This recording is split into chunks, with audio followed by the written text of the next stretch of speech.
Everyone,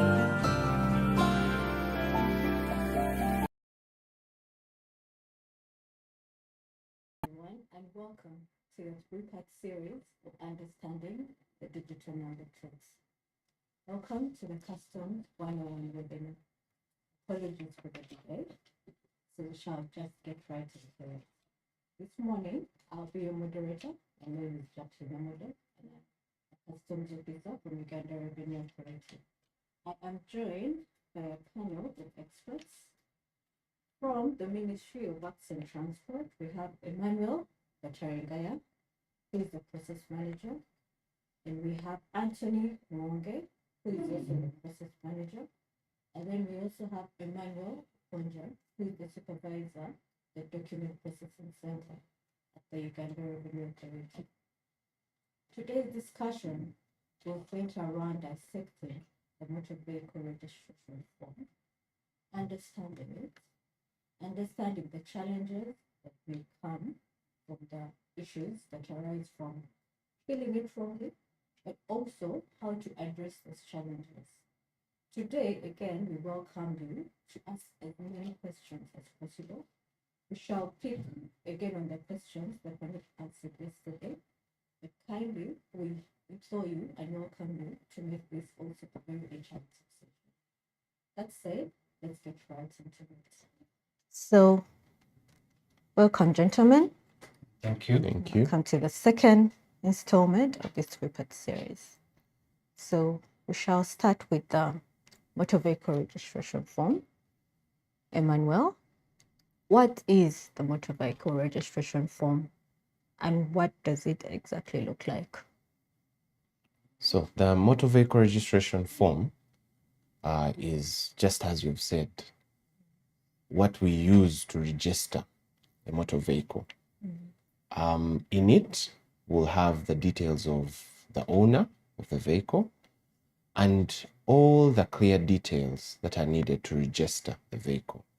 That is the identifier of the vehicle identification number, or commonly also known as the chassis number, the engine number where applicable, the kind of vehicle that it is it a trailer, is it an engineering plant, is it the type of vehicle that it is.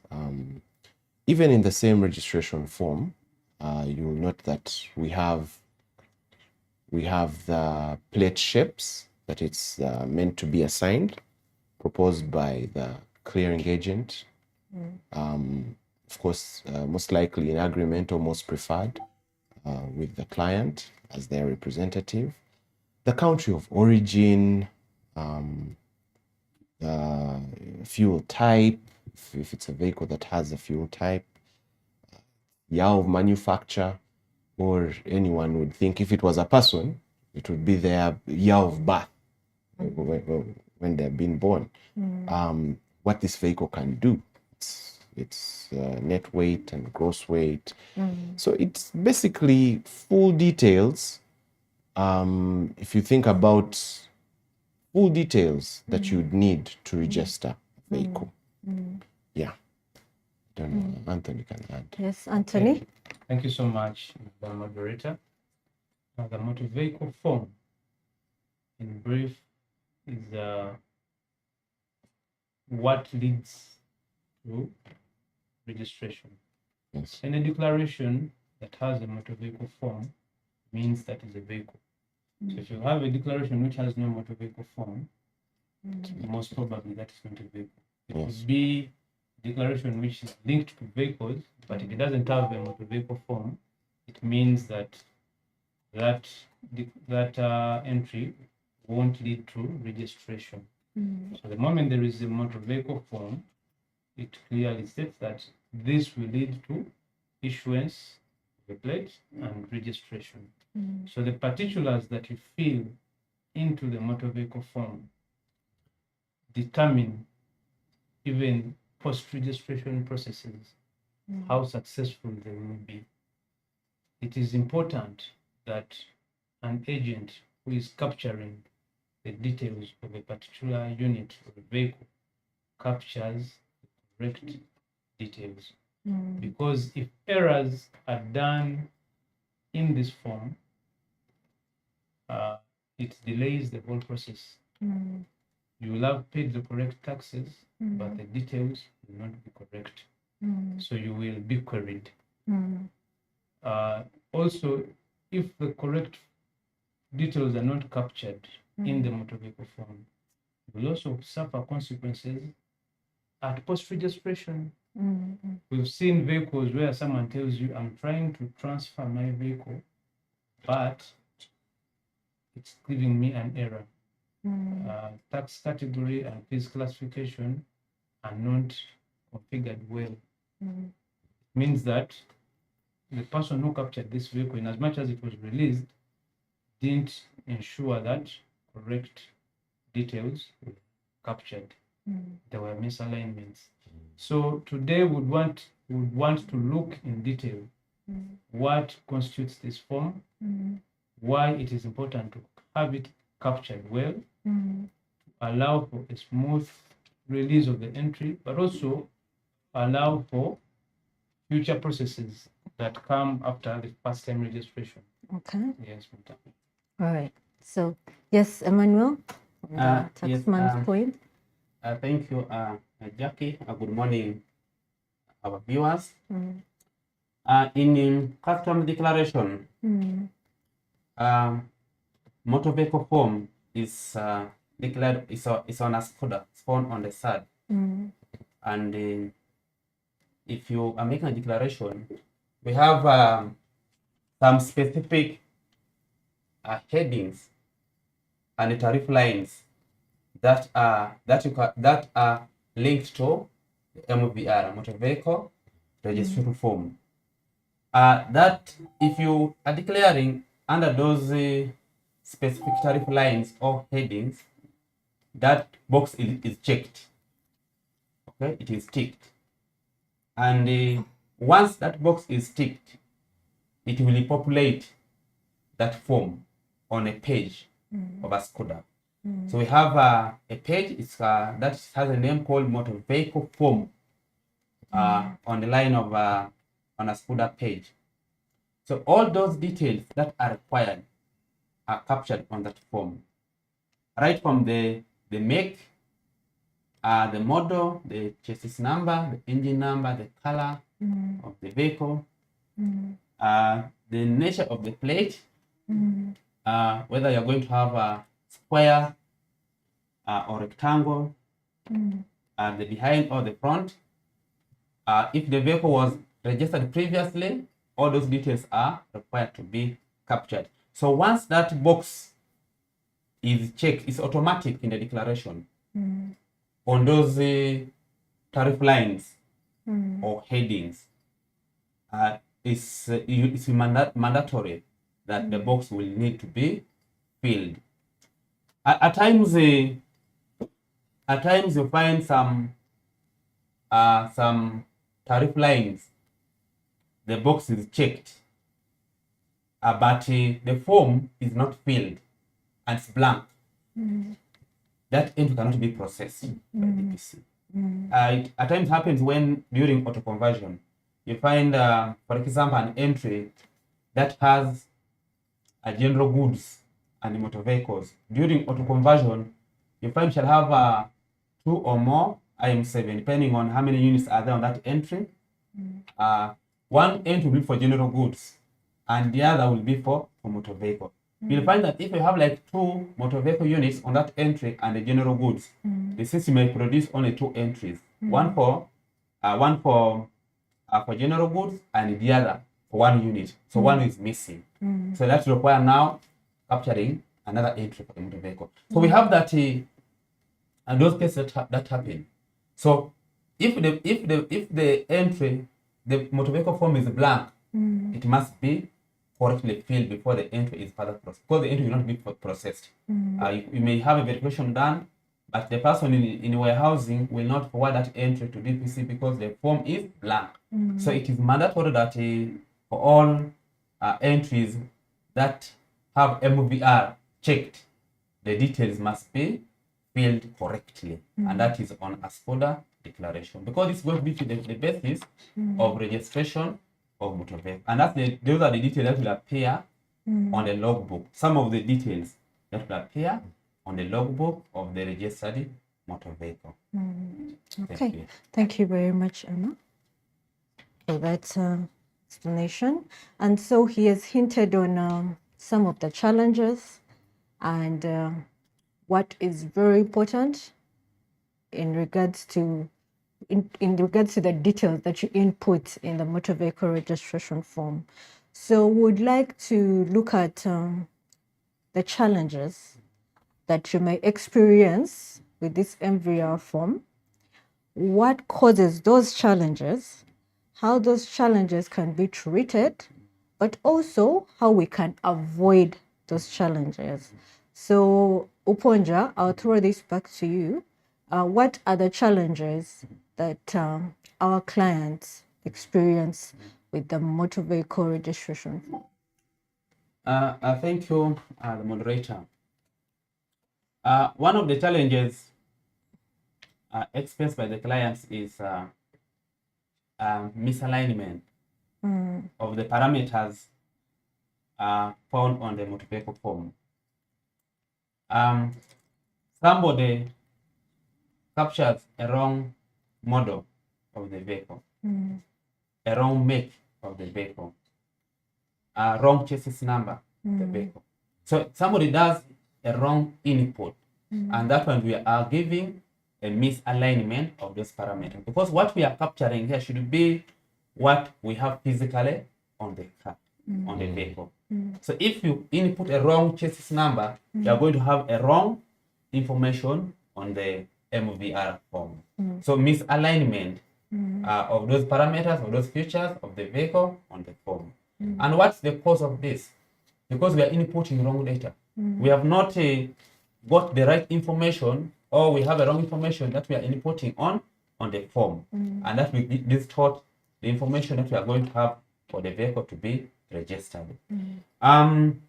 The clients need to have to make sure that what they have on the documents are the right information in the documents. So you need to have the right information on the document to capture on the MVR form. Okay, this if the information is not correct available to you, we have verification done. So the information from the verification account done from either Mombasa or warehousing or where the unit is should reflect misalignment to avoid those errors. If you have input a wrong information and it has been discovered during verification process, there will be a need of an amendment. So we need to correct that information. That's an amendment that's done by DPC officers. So if this misalignment is upon at Ministry Works, a query is raised in the process of anti-tagging, and the client will have to lodge a ticket on touchpoint to DPC to amend this parameter that was wrongly input on the MVR. So the information can be got either at document processing when we have got the right information, or even the Ministry of Works can find this during anti-tagging when they are anti-tagging or if they are doing the fitment of the place. So this information will be corrected by DPC if the vehicle is not yet registered. But once it's registered, the information will be corrected by Works. Okay, because this is already now under e-tax. So we have the before registration and the post registration process here. So that is how we can correct the information on the MVR. Okay, thank you very much, Uponja. I'll also go to Anthony. Uponja talked about the challenge of misalignment. What other challenges do clients experience with the motor vehicle registration form? Thank you so much, Madam Moderator. What we've observed is that at times the challenges come from maybe someone has so many declarations to make, and it mixes up the documentation. You find that you are maybe doing two entries, maybe for a Benz, for a Subaru, maybe for an Elf at the same time, and at times you might pick particulars for the Benz and capture them in the ELF. Mm. So you find that actually, if you observe the VA has something different, what I've captured is also different. But also, at times it's a knowledge gap. Mm. I'll give an example where someone gets a truck with a crane. Mhm. Someone might see it as an engineering plant, Mm.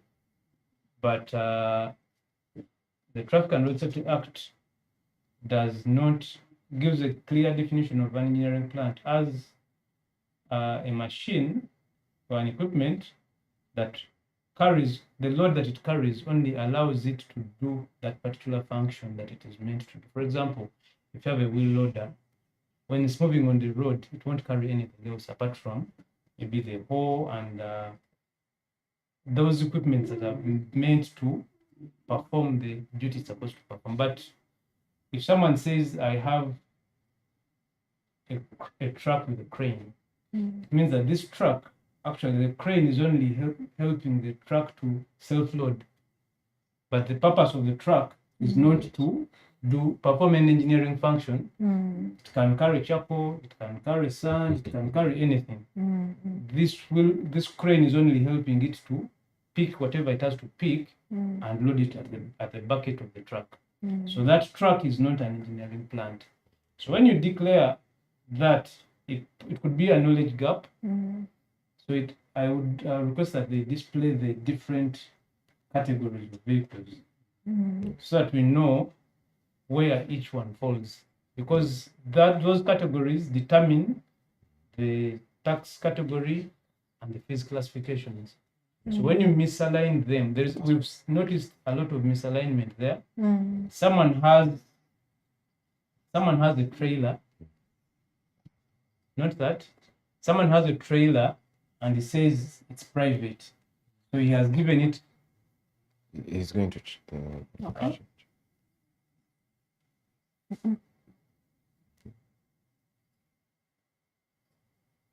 Okay, that one. So for small cars, private vehicles, estate, saloon, station wagon, the tax category is 1, and even the fees classification is 1. Yes. So what I would want to clearly state here, that when you are making this entry, please ensure that the tax category and the fees classification are in sync. You can't have tax category 1 and fees classification 7, or tax category 1 and fees classification 2. So those two should always be in sync. If it's an engineering plant, please ensure it is 7. So you can't have a trailer as the tax category and the classification is 1. That is already misalignment. That would mean that if you want to transfer that vehicle in future, it will always create an error. And you'll be wondering, at times, some of that data might not be in the logbook, but on the profile back end, we'll be able to see it and actually realize that actually this was where the error was. So I would request and pray that all clearing agents, please ensure that your fees classification and tax category are in sync. If there is a misalignment there, it will be queried. It is actually on the mere look, we might think actually someone might even be dodging taxes, which might not be the case. But that error carried forward. Someone would bring a bus and says, "But common there. It is my bus. It is private." But the regulations and the Traffic and Road Safety Act that we have, all buses are under 4 because they are meant to carry passengers. Yes. Even when you modify them to something else, it will be 4. If you modify them to commercial or a goods bus that carries maybe luggage, then it will go to 3, where you have commercial vehicles. We also seen vans. Someone brings in a van and says, "This van, they call them drones." Yeah. Say, "This one, I just want to use it for my personal." But it came with 3 seats. Says, "I want to use it for my personal. So I want to declare it as 1." No. Guidance has been provided. Vans follow. They are classified in 3. So when you get a van and put it as 1, on our side, we are going to query it. Until the time when you say now, probably I would want to put more seats in this van, then it will move from 3 to 4. Yes. That is now a post-registration alteration that you can do. But at importation, unless it has been brought with all the seats, then you can say it is under 4. I hope that is clear. So we've seen tax category, fees classification, those figures should always be the same. The other aspect is also knowledge gap. When it comes to trailers, please, trailers do not have fuel type. The fuel type there is blank. Leave that particular blank. Engine number for trailer, leave it blank. Engine capacity, because it has nothing, don't put there anything. Don't even put there nil. Or NA. Or NA. Just blank. Just leave it blank. Because all of us know trailers don't have engines. We will also make some, we've noted that actually the MV form will get some modification in future, because now we've started receiving electric vehicles. And previously we used to have fuel type, capacity this, and the capacity there usually in CC, and for electric vehicles it is in kilowatts. So we will make some modifications and request that they be added, because that's where the future is. But for now, we can use what is there. Fuel type, you put either it's hybrid or electric, and the CCs, you can put the capacity of the motor that is in that vehicle. That's Can I, maybe before Emma comes in, Yes, just I wanted to also add more information on the fees classification and the tax category. The tax category has a drop-down arrow. So where you pick 1, 2, 3, 4, depending on the nature of the vehicle or the equipment. Whereas the fees classification is manually input. So you may have 1 for the saloon and somebody captures 1, a 7. The system will allow. It's not restricted. So the onus on the client that when I capture 1 for the tax category, I should also capture 1 for fees classification. exactly. Yes, that's how we have no system control on fees classification.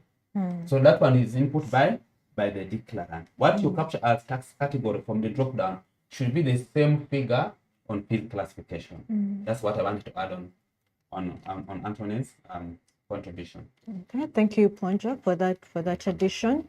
Emmanuel, would you like to add another challenge and causes? Okay, so maybe just to, I'm sure there are those who have bought these, the drone. I want to hint back onto the drone. You notice that when they're being registered, in the olden way, how they were being registered, they would be, you would find that the one who has imported it would be forced to first alter the vehicle and then transfer. The reason why that was so was because of that misalignment, the error which Anthony had already spoken about. You find that the fees classification is not the same as the tax category. Maybe just to explain further, when the fees classification is 3, or actually, when the tax category is 3, that is a commercial vehicle that is mostly for movement of goods, not passengers. And when it is 4, it is a commercial vehicle, but for taking passengers. Okay? When you have a commercial vehicle taking passengers and it's taking and yet it has a fees classification, the one which Emma just said they capture manually, of down there is 4 for taking passengers, that is the tax category. Then fees classification, it is different. It's a 3. When the client is trying to now, at post-registration, let's say, yes, it went through. At post-registration, when they're initiating the transfer, the error message pops of that misalignment. The same is applicable also, the same is experienced when you have a mismatch to do with the vehicle type and the categories. Because you can have a point where we have experienced this in post-registration, where you find that the vehicle type which was captured is motorcycle. But down, the details which were captured were motor vehicle. So they'll try to, because up on the form, as you can see there, motor vehicle, and then you find that what is below is for a motorcycle. Now, when that client tries to initiate a transfer at post-registration, it will bring an error. An error which actually would now lead to a delay in offering a service. You understand, eh? Yes. It takes time for us to actually now correct such an error because the vehicle came in, it was registered. The registration form, by the way, when you think about it, it's like the way how you filled in your national ID form. They asked very many questions. What is your clan? Your age, when were you born, and all of this. Same thing here. When you're applying for registration of a vehicle, we have vehicle types, and you have to make sure that the vehicle type you're capturing should reflect details of the same vehicle type.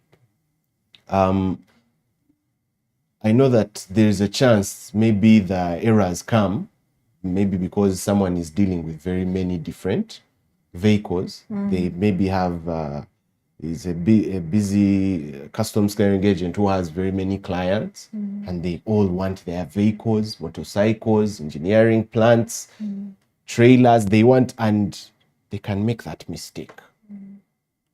Now that we are in and we are tagged to all entries that have motor vehicle forms, we will review and confirm. So where we find such mismatches, that's a misalignment whereby the vehicle type is captured as engineering plant, but the details say otherwise, then we have to, we are left with no choice but to arrest it at that point and query. Yeah.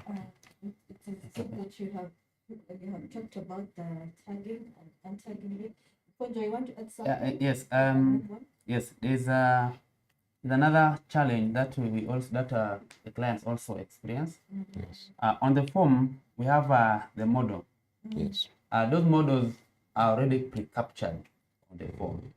You pick them directly from the form when you're making the declaration. Yeah. Because we're living in the world of innovations, some models may not be here, and that requires the client to make a request for these models. Yeah. You don't need to go and pick a wrong model because you have not found yours where in the form.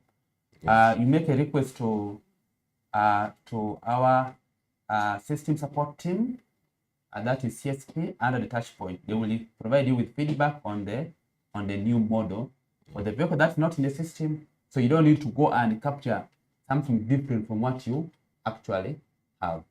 That's an addition I wanted to make on MVR. Okay, thank you, Ponjo, for that addition. Anthony? Yes, I would want also to make this clear. When it comes to make is like the name or the surname of the vehicle. Then the model is like the other name. So, but at times we find people interchanging. Someone will go to make, I would say, we all know Toyota has so many models. I will give an example, maybe Toyota Harrier. So someone will go to make and capture it as Toyota Harrier or Toyota Land Cruiser. but the make should be just Toyota. Yes. If it's, don't say Toyota Harrier at make. Harrier is just a model under Toyota. Yes. I don't know whether that is clear, because I've seen someone also capture Toyota Land Cruiser. Toyota is the make, Land Cruiser is under the model, then you can choose the model number, which is coinciding with that Land Cruiser.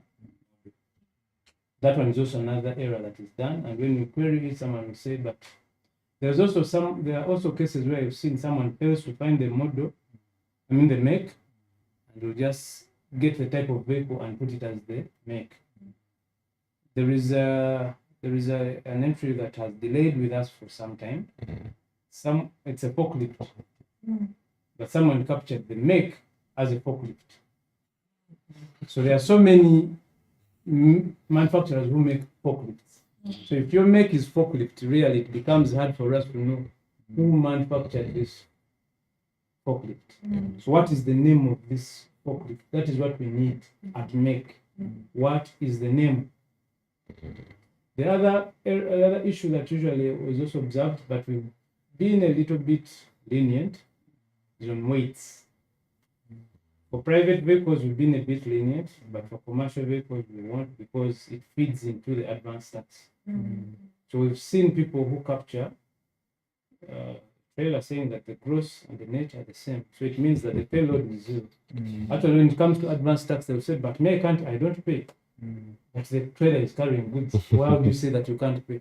The payload of the trailer can't be zero. It means that at the point of capturing, someone captured the gross and the net as equal. And it means that when you're capturing the payload, the gross minus the net, it will be zero. So the person will claim, I can't pay. But what's interesting is that also means that that trailer, which is primarily for carrying goods, cannot carry anything. That's what it means. So those are the errors that some people make in the declarations, and those ones will be queried. There was also another issue that some people don't mind so much. Some will mind is on the category of ownership. I believe maybe because the people declaring, most of them are companies. We find that actually at that point where there is a category of ownership, most of them capture company, even for individuals. And some people who are keen, then later on at post-registration, they will come back, me, I'm an individual, why do they capture company? And because the client is not the one capturing, it's the agent who is capturing. So we'll cause for an amendment. And usually when you ask them to pay for the amendments, like, but the error was made by you people. Why? And usually the answer there is like, if you didn't see it at the point of registration, then you have to pay for it. Because it is important that when they bring you the logbook as the vehicle owner, let's confirm the details. At times people are just excited about the car. I've gotten my car. I don't even bother to check whether the chassis is correct, whether my category of ownership is correct. There are some cases where the companies are so strict and they would want you to have the correct details at every point of the logbook, they might refuse. So it's important that actually, please, you are the one entering this information. You know that your client is a company, you know that your client is an individual. Please capture the correct thing. It goes on to also affect the insurance when you're processing the insurance for that vehicle. If it's owned by an individual or by a company, and the category of ownership is individual, at a point in time, maybe when something happens and this person is filing for compensation, the insurance company can put it against them and tell them, but according to how we see you, you're a company, you're the one who came to us for the insurance, but the logbook is for an individual, so there's no way we can help you. And we're trying to protect our brothers and sisters from such things. Thank you very much for those clarifications and explanations on how to address the different challenges that may arise. We shall move on to the process of tagging and untagging, which has been raised over and over. but also Emmanuel had started to hint on it. So maybe you can just continue from where you had started. And what does the whole tagging and untagging does it entail? Okay. So, as I had said earlier, and also as my namesake Emma had said, all entries where there's a motor vehicle form, we are automatically tagged to it. This allows us to review the details that have been captured against the documents and confirm that actually all that we are registering on the motor vehicle register to issue a logbook are in order and correct. So we have already explained the different pertinent issues to do with the motor vehicle form. The moment there's any miscapture, misalignment, there's an error, maybe when they were capturing the engine number or the chassis number, the color of the vehicle, any of those details, when some of them or one of them are not well captured to represent the right record of the vehicle, the entry will be queried by Ministry of Works instead of being untagged. And where all the details are matching with what has been verified, with the documents attached, we will untag and allow this entry to go on for the next stage of print release and registration.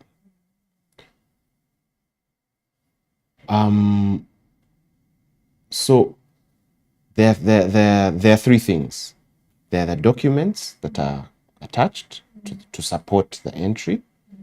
There are the details that are captured in the entry for registration, and there is the verification account. Okay, that is attached. That is done, or the verification which is carried out by the customs officer. So where the verification account is disagreeing with the details attached or with the entry number, we usually have to seek clarification. Okay? Because we know that the verification account is what was physically seen and confirmed on the vehicle. Okay? Of course, there are times when there are some mistakes made, and we can still seek the clarification. At times, I've seen where even photographs are attached on the entries to confirm maybe like the engine number, if there was something that was miscaptured in the documentation of that entry.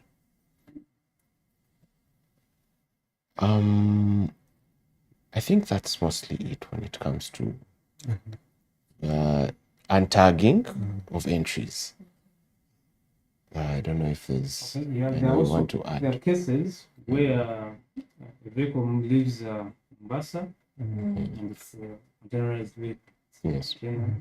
Probably and usually that is indicated on the side. On the side, Actually, this vehicle is In the container. Nice. Yeah. yes. So for such, the untagging will be done, Yes. irrespective whether The VA is The VA. attached or not. yes. That one we will wait for verification at the point of fitment, because remember we are not going to remove this unit and That's then true. check it at that point. And Yes. even the customs officer was not able to do that. So those ones will allow them at the point of fitment. That's when we shall verify details. If they are okay, if they're not okay, that means that you will have to cross over to post registration, because by that time we've already print release and everything can't be done. As I said, but for those ones which are on wheels, those ones they have already seen them, and exception is given for those ones, Documentation. and it should be in the documentation. If it's there, definitely our officers will untag it. Mm. If it's not there, then there will be a requirement for the VA.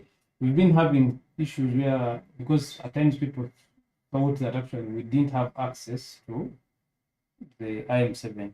But someone will tell you that actually my VA is the IM7. But actually, when you go there, at times you find that actually there was no verification. And that one also delays untagging. So on our side, really, untagging, if the VA is correct, is in tandem with the MV form, is in tandem with the documentations, the scan documents that have been attached, will clearly that everything is in order. Yes. And that shouldn't really take time. But if there are issues, like he has said, we require further clarification. Why do we do this? To avoid, you know why we vaccinate? That's what we are doing. We are doing the vaccination at this point, so that we prevent other issues that will happen with registration. So the reason why we are there is just to vaccinate. We give you that couple-year drug in case for us to be able to confirm that actually this registration is. Thank you very much. Yes, Emma, you'd like to? Yes, I would just like to add that now we know that there are areas in the form where someone can make changes as a post-registration, as the client, as the registered owner of the vehicle. And there are those where they have to first request, we are meant to confirm if the right taxes were paid, and then authorize that change. So in order, and also there are different requirements that are required when making certain changes or alterations to a registered vehicle. For example, if someone has miscaptured the chassis number, we have already said that the chassis number is that unique identifier of the vehicle. It's its first name. It's the same chassis number which is decoded to tell and confirm the model of the vehicle, the make, the year of manufacture, the country it's coming from. If someone has miscaptured the chassis number at the point of declaration, and somehow it has slipped through and we have let it pass, and at the point of when we are coming to fit the plates, we realize it, then it has to be put right, but also we need to confirm with, we have to also send the same to our colleagues in customs to confirm, did it pay the right taxes? Was this person trying to do something strange, or it was actually an erroneous error? It affects the model of the vehicle. The other parameters which can't easily be changed are the model and make. Because all of these have a tax aspect to them, but also they are part of what define the physical vehicle. The engine number, there are people who import engines, and these engines, when you're clearing them in customs, they also pay taxes, just like any other part. But because they have a unique serial as an engine number, we have noticed people declaring when the engine number is not the right one, and we query, we say, please correct this, because that engine number, if we let it go through with a wrong engine number, and someone has to now do a post-registration application for altering the engine, they are tasked to first confirm the source of the engine, which now goes into another process. Did it pay taxes? How did it come in? And all of these are inconveniences which we are trying to avoid. Thank you very much, Emma. And again, we have preempted the next question. If the next question is the process of amendments, what goes into the process of amendment, but also who does the amendment after control. Thank you so much, the moderator. In case an error slipped through and went and we didn't capture it, it has been print released. That it depends on which particular the vehicle we are dealing, we want to amend. There are particulars that are ring fenced because of their tax component, make, model, year of manufacture. Those ones are ring fenced and they are preserved customs. Before we do an amendment on those, we have to first liaise with customs. Yes. Because you could find that actually it was employed by someone to declare something wrong, later on come and make it good at post registration. So we would want, if someone says, I made this error, please, so we want to go back to them and confirm that actually correct taxes were paid. Then the amendment can be done. Amendments of color, engine, any other aspect, those ones the client can initiate through their team after registration. What they can't change though is the fees classification.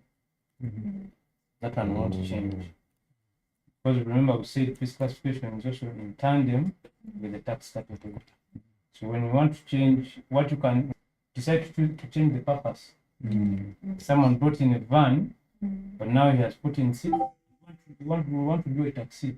So remember at the time of the van it was 3, now it's going to 4. So that one can change. Yes. But there are also sharp people who would want to benefit from the privileges that have been provided by the customs people. Yes. For example, someone will bring in a concrete mixer. It's an engineering plant. It's also a truck on the other part because you can remove that mixer and put a bucket. So at the point of declaration, this person will say type of vehicle, motor vehicle. And for us, we'll say no, it's a concrete mixer, please declare it as an engineering plant.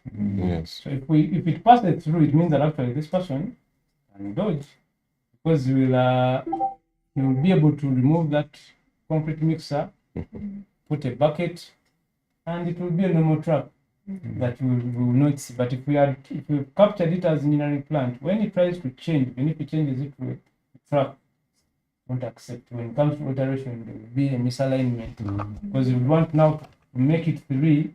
Yet remember we had captured it as 7. So if we don't allow it to capture it at 7 at first time registration, there will be some losses at that point in case someone chooses to change it. We don't refuse to change the purpose, but do the right thing. If you declare that actually I brought it as an engineering plant, there are exemptions that we are given. Now it has changed purpose. Some taxes were not paid. Can I pay them and now change the purpose? That is the right thing to do, but don't try to dodge around. So the particulars that can be changed are all the others apart from model, make, year of manufacture, this classification. Those ones can't be changed by the client easily. So you will have to apply for an amendment.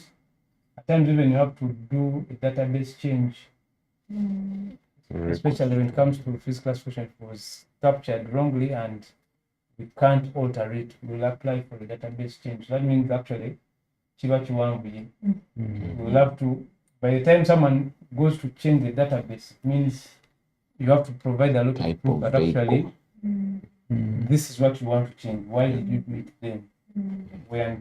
Was it an honest mistake? Was it a ploy or something? Yes. Okay. So the takeaway from that is please do the right thing at the beginning so that they motivate everyone. So I would like to go to some of the questions from the audience. And we have Rita Peter. She said we need to have modifications onto MPA. Tap on the scooter.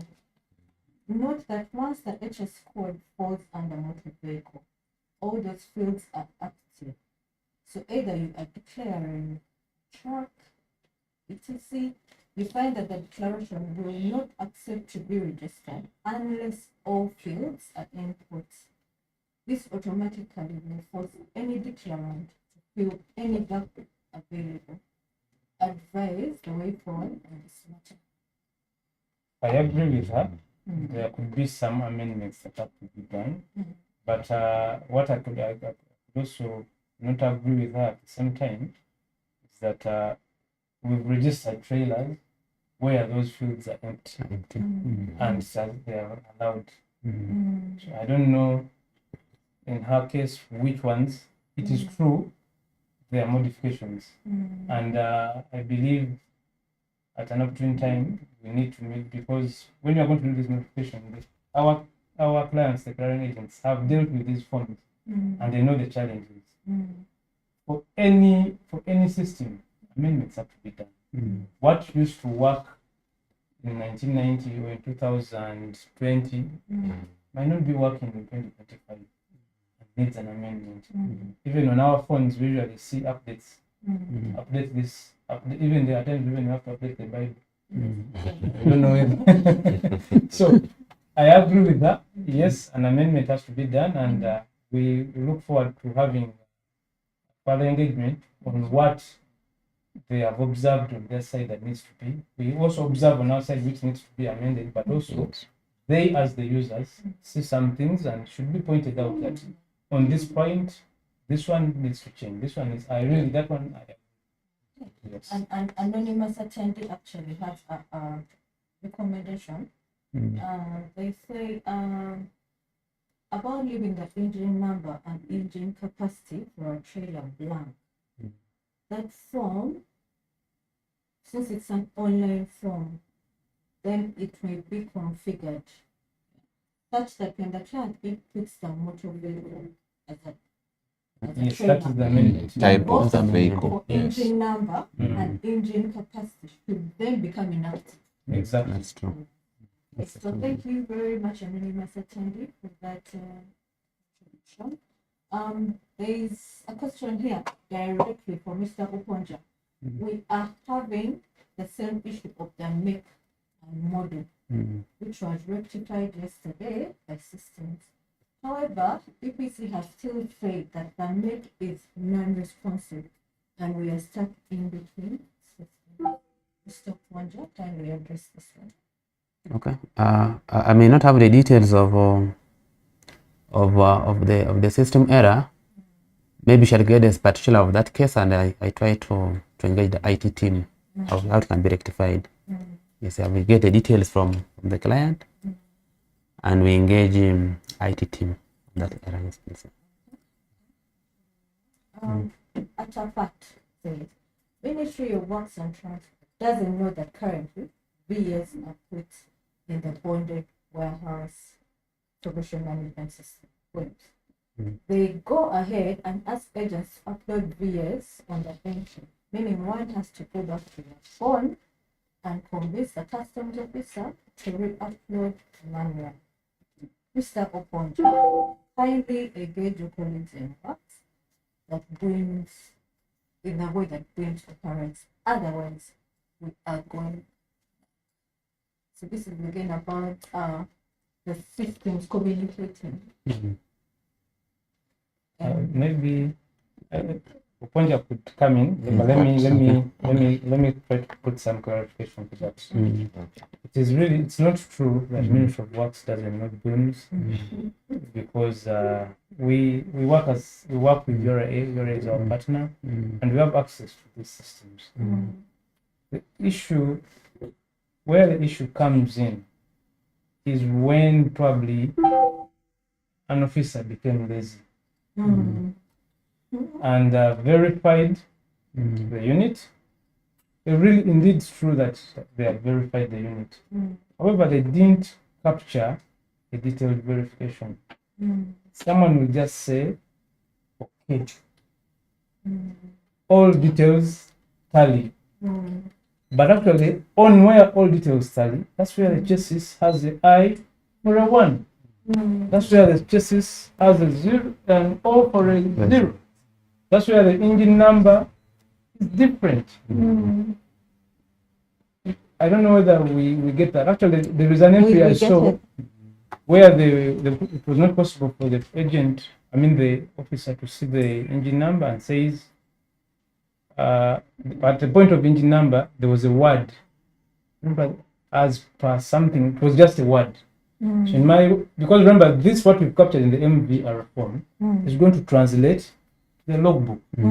So if the engine number has some word that you really can't, it can't be a number. You know, we might not be really knowing when this can catch up with you. This vehicle can get a problem, or you are arguing with, you knock someone, pull to police. They say, please bring your logbook. We verify this vehicle. Then that's when they realize actually the engine number that you're talking about was captured wrongly. And then you start now explaining, but this is my vehicle. But what we have is different. So really, it's not true that we know and we have access to the IM7s where verifications are done and inspection acts are attached there. But where there is nothing, where there's just a statement, okay, Stock verified. Everything tallies. Really, we are constrained. We only request that we really partner in this, because in any case, before these systems came, we have files of old vehicles. I've tried to look through all those old. There's no old file where you find that they verified the vehicle and said, okay, the person took trouble to confirm this is the case. And actually, like I said yesterday, these vehicles are not sugar. That when this sugar has paid tax and this one has not paid, if I mix it up, I can't tell which one paid and which didn't. Yes. We have a record for every vehicle. So in case of anything, they will go back to what was captured at warehousing. Yes. What was captured at declaration. So if there is just a comment, okay, you might find it trouble to confirm that actually this detail is what was captured, in case there is any misalignment. All I request is that let's work together in this. I know since the start of January 6th, we've shaken some tables. It might be a bit uncomfortable, but it's for the greater good of everyone. If we have correct details captured, Yes. all of us will enjoy this country if we know that my vehicle has the correct details. And I'm sure it was verified, it passed through this process. I'm sure I have the correct details of my vehicle. Okay. Thank you very much, Anthony. So we shall go to the next question, and this is for Mr. Oponja. Mr. Oponja, what happens to units that are imported under temporal importation, IM5, but the only fee that the system generates is form fees without registration fees, and yet we are supposed to get a number plate for a unit? Thank you, the moderator, and even our client who has raised that concern.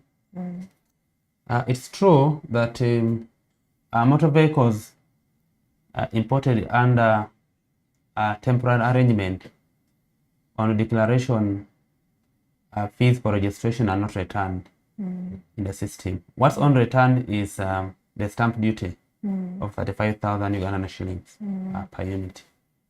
We're in touch with our IT team for enhancement of the system so that the relevant fees for registration, the form fee and stamp duty are collected on assessment. However, we have been collecting these fees on the entry when we detect that the declarations have no fees for registration. We have been collecting this money manually. We capture as a penalty in box 39, and then we compute how much is the fee for registration, the form fee, and the stamp duty, and we collect that money. That's not the way, because it is expected to be auto, like any other fees on other declarations. So we're in touch with the system to have this enhancement done so that that amount is auto captured on declaration. Thank you. Okay, thank you very much, Emma, for that clarification. We also have another question. This is an anonymous attendee. It says, I'm always stopped by police for having unpaid express penalties. But whenever the police checks the driver's license number and the vehicle type, it is different from mine. And I'm always left to go because according to police, I share this number with another vehicle, which is a Wish. However, the liability is still on my number plate. What will I do to re-register my vehicle under such circumstances? Anthony? Okay, thank you, Madam.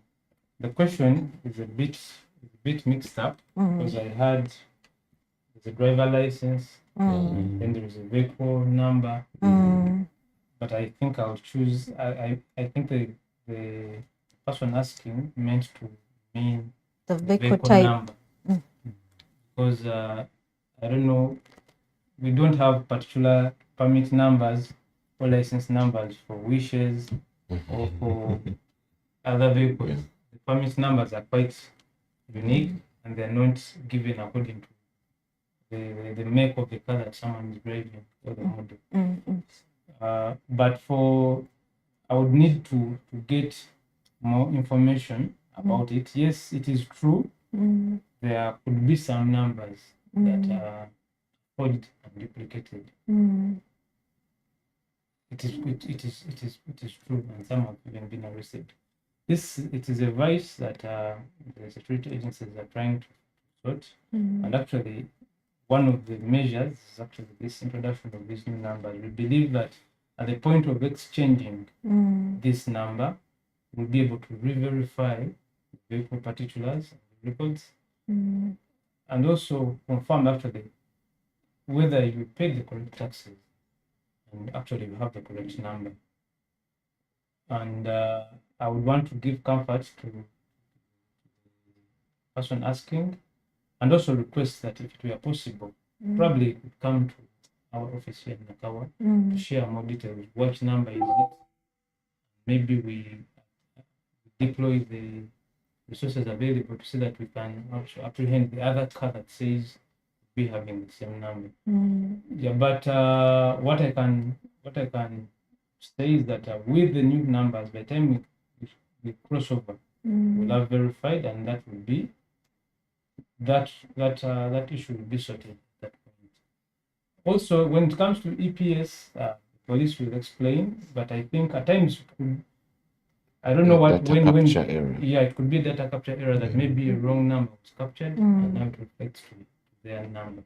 So it needs to really investigate further. Let's if they can come to Nakawa here, Motor Vehicle Registration Office. Let's get the detail of the number. Let's get the EPS tickets that are being referred to. Then we can confirm where is the issue coming from. Okay, so there you have it. Kindly come to the offices at Nakawa for more assistance. There's another concern. How come one can get a number plate, exit their motor vehicle, and start driving without a logbook? Is that an error or is that the arrangement? Emmanuel, that. Kindly Even clarify yesterday he this. explained. Yes. Yeah. You can repeat it. It is an error. Because when you think about it, you cannot drive a vehicle without third party on our roads. Okay, without the insurance it's supposed to have as part of the requirements. So if you don't have a logbook, that means you've not yet gotten the basic minimum requirements of the third party. If you don't have a logbook, that means the vehicle is not yet completely registered. So it should, and also further to add, the customs clearing process of a exiting this vehicle from the bonded warehouse for the car bonds, or even from the border post Malaba Utuku. Part of the documentation required is logbook. So these people are not supposed, unless otherwise there's a system issue which is known between Ministry of Works and URA, and that is why you find certain cases and scenarios where they are allowed to exit instead of incurring more costs of storage. Okay. You've talked about challenges of system issues, and Davis here he specifically says, kindly ask the Ministry of Works and Transport to guide on how we can address the logbook printing of digital number plates. Some of them take long to reflect in the system after the number has been fixed on the car. How do we address it? The challenge of logbook printing, as I said yesterday, it is being addressed. There were two different instances. The first one was for actually engineering plants, which was resolved yesterday but one. The second one was the intermittence of the system, which we are working with the support that we thank from URA to have it rectified in order for the logbooks to come out in a much quicker way.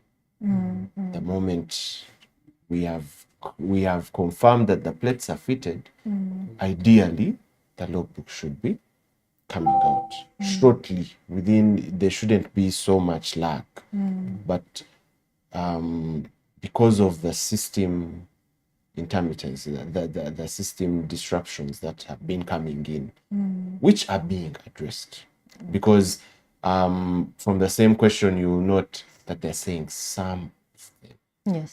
Yes. So there are those which are coming out on time.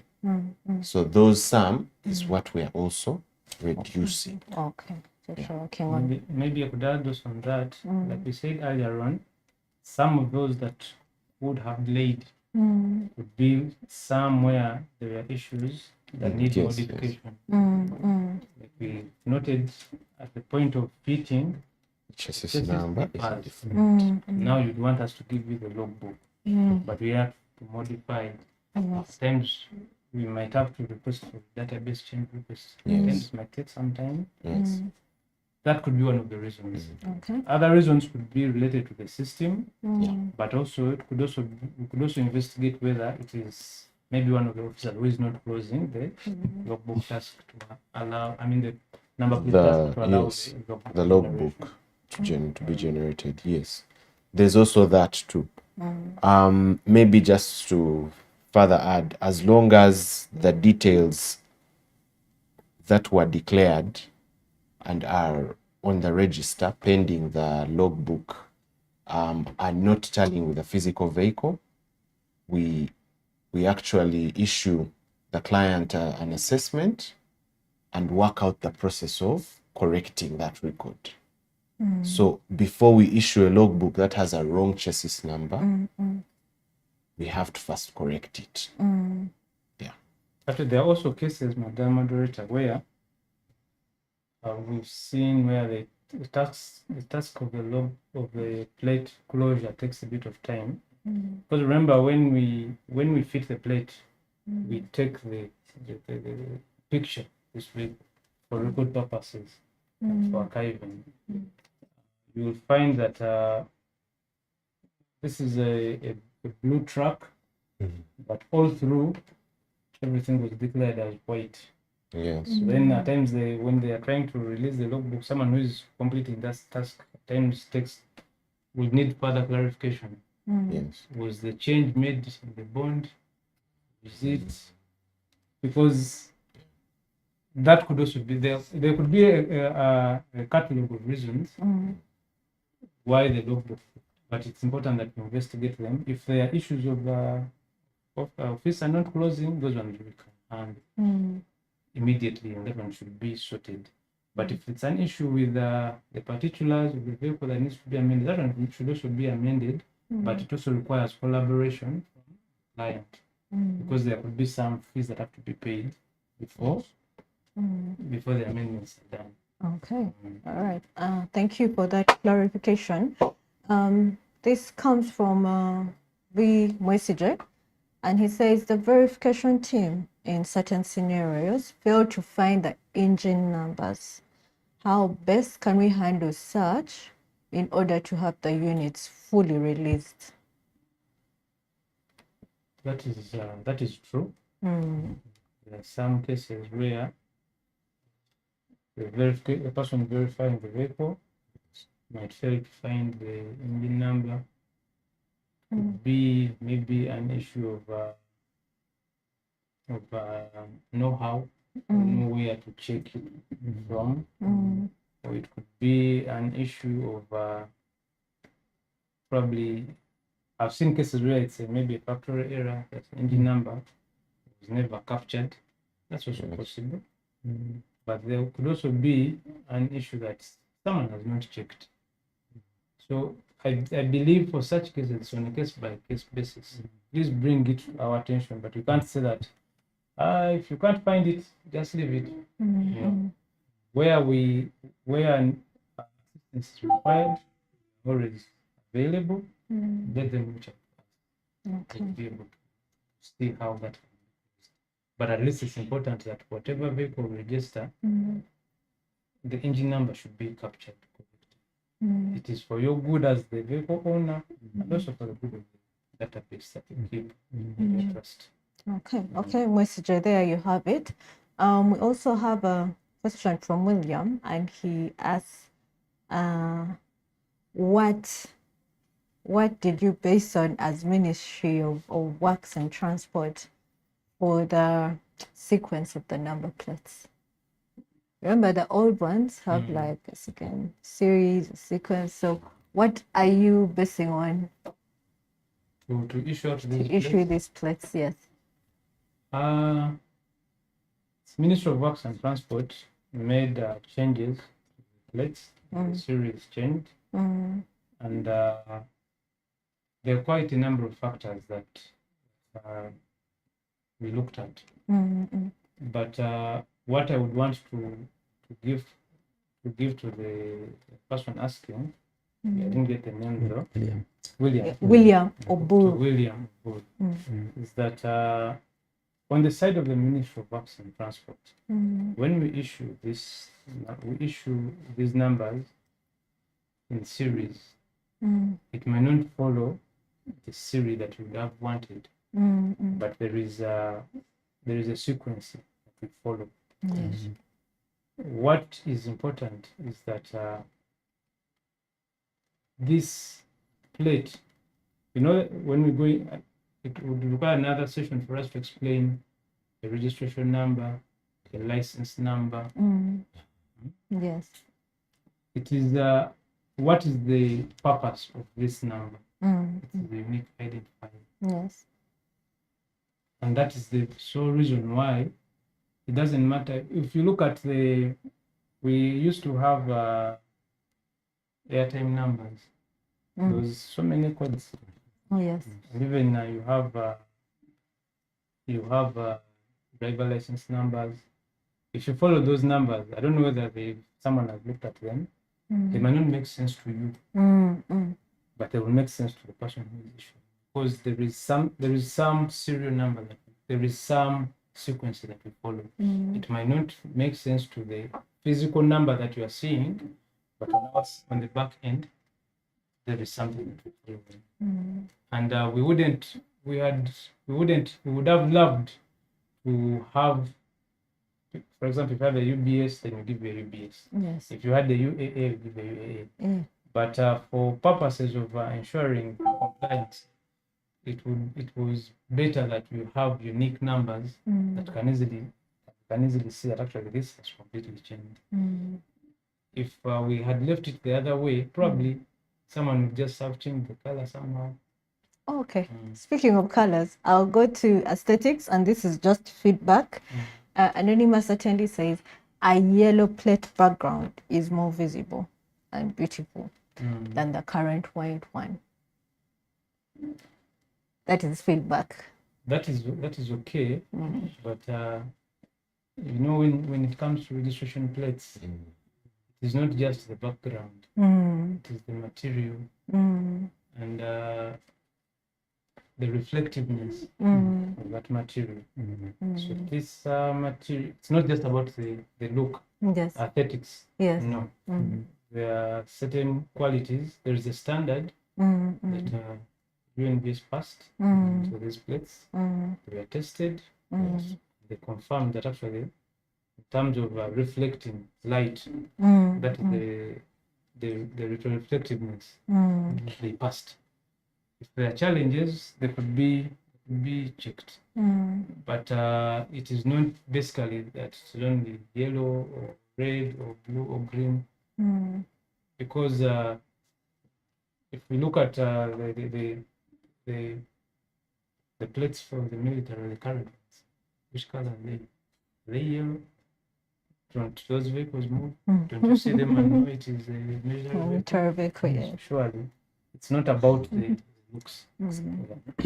Okay, so this is going to be the final question for today, and it's a concern about the feedback for delayed transactions. Ministry of Works and Transport, advise on the plan you have for delayed transactions. Can we have a system like the help tool, Touchpoint, used by URA, to address unattended or those with errors besides having to come to your offices? At times, we share with the customer care team, but no immediate feedback is shared. Secondly, are there any arrangements for the authorized economic operators, the AEOs, as clients? Their currency is compliance, voluntary compliance. So because they are voluntarily compliant, they expect a faster service. So how would you facilitate them, especially for faster clearance time? Thank you so much, the moderator. Yes,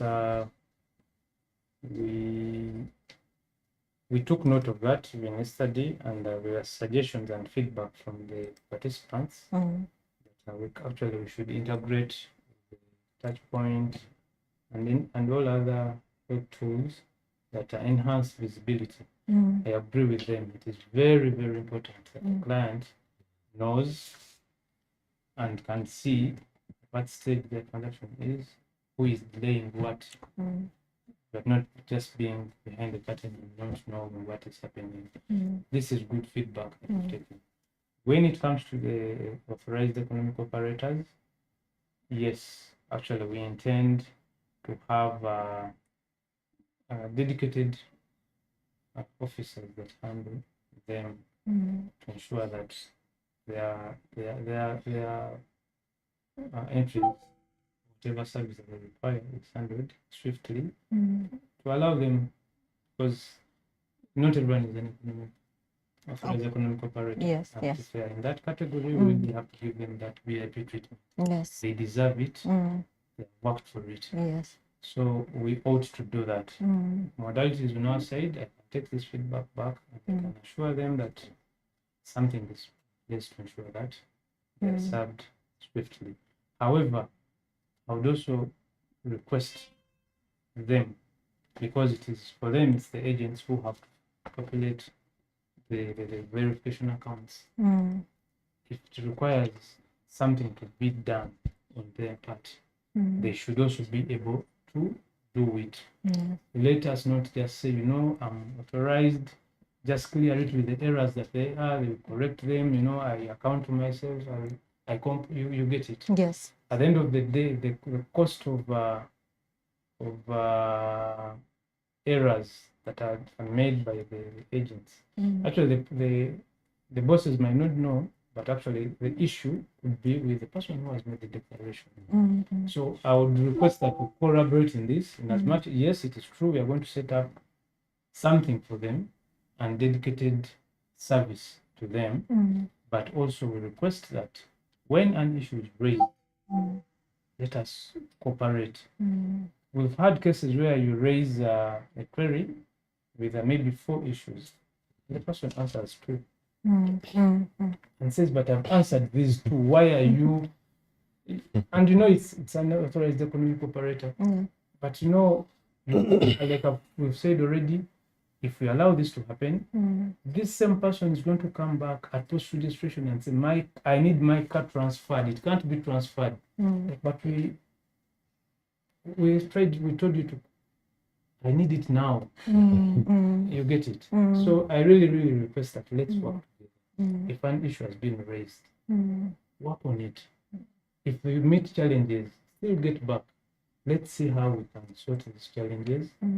We really want to pledge here that we are focused on ensuring that this implementation is a success Yes. for everyone, and we will work tooth and nail to ensure that this is done. Okay, thank you very much, Anthony.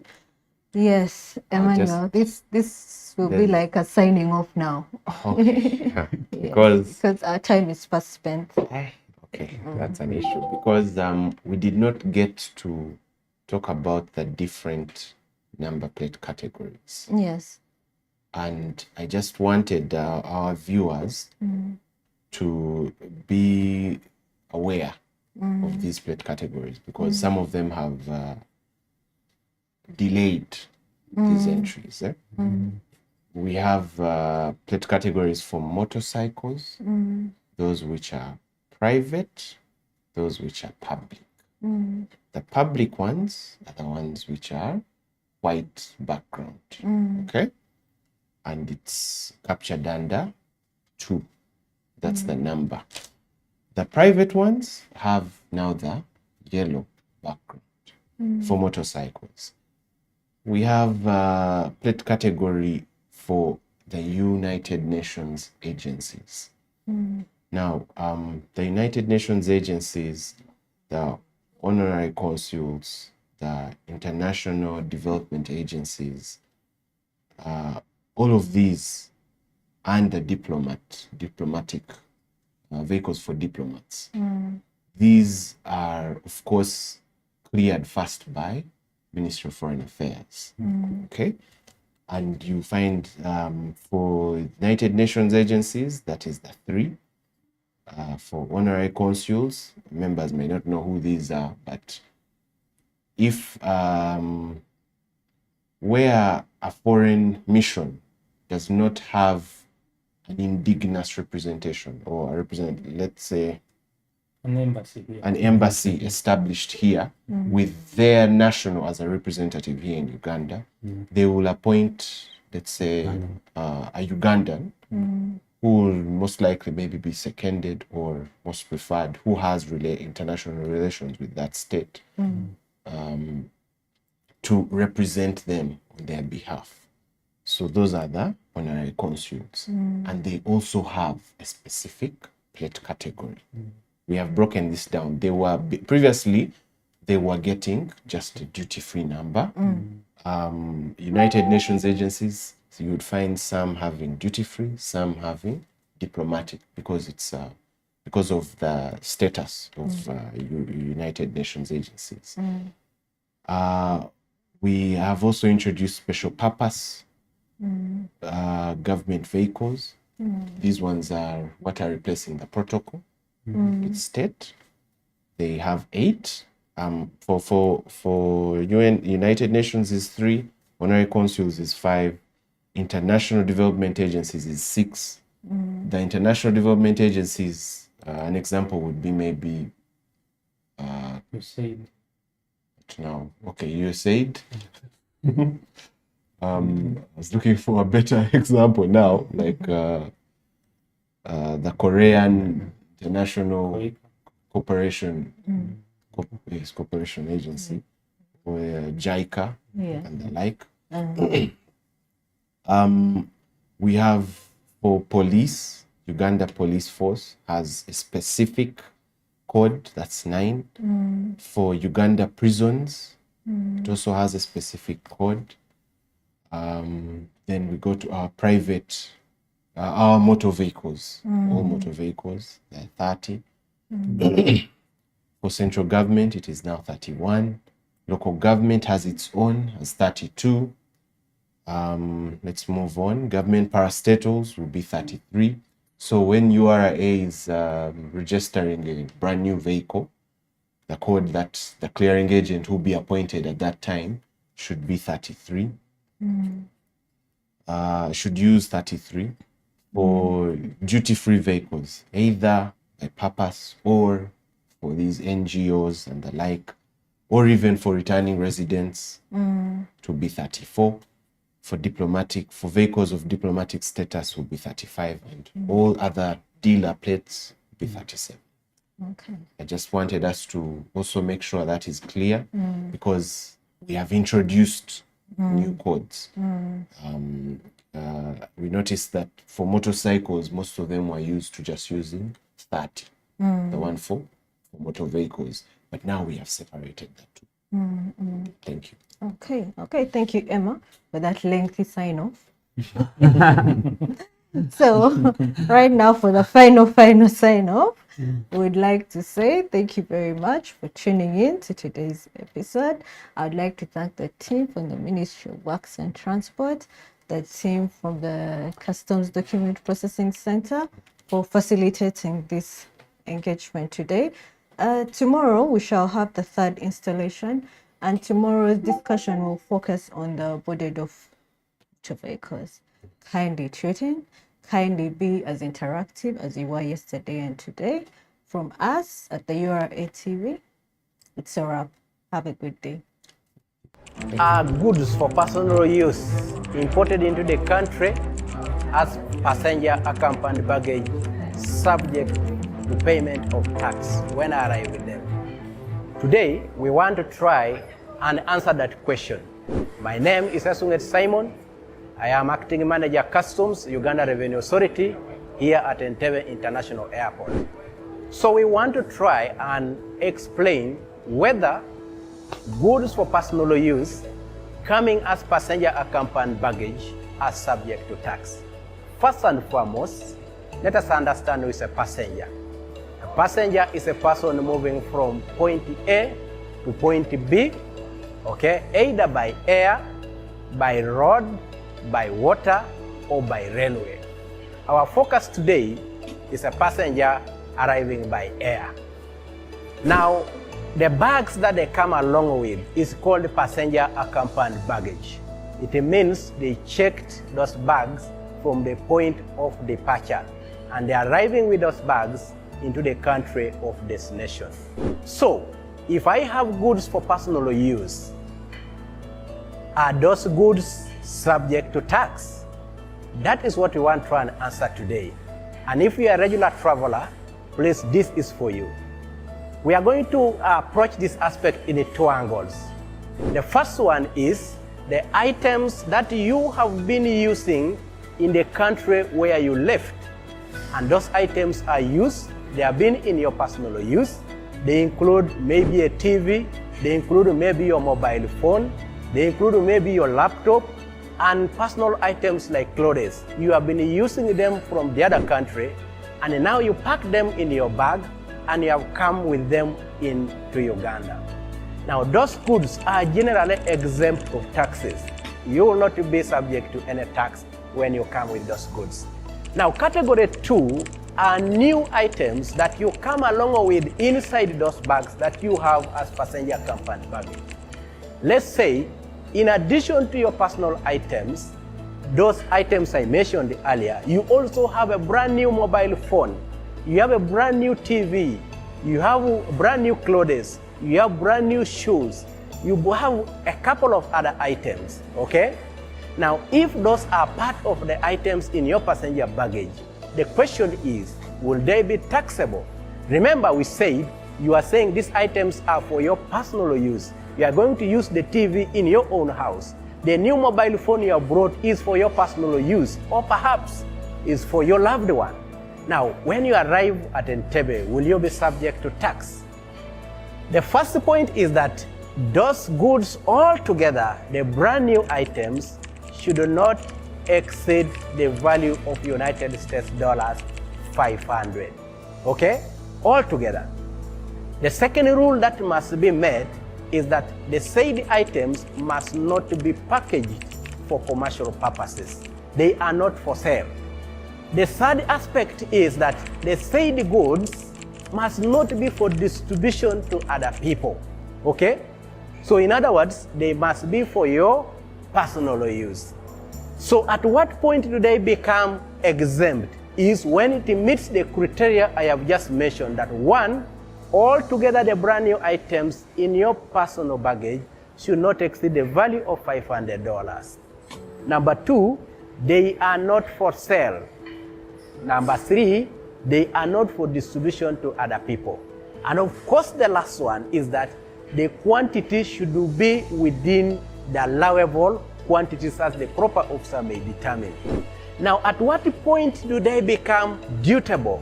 If all the new items in your company do exceed the value of $500, okay, then it becomes dutiable.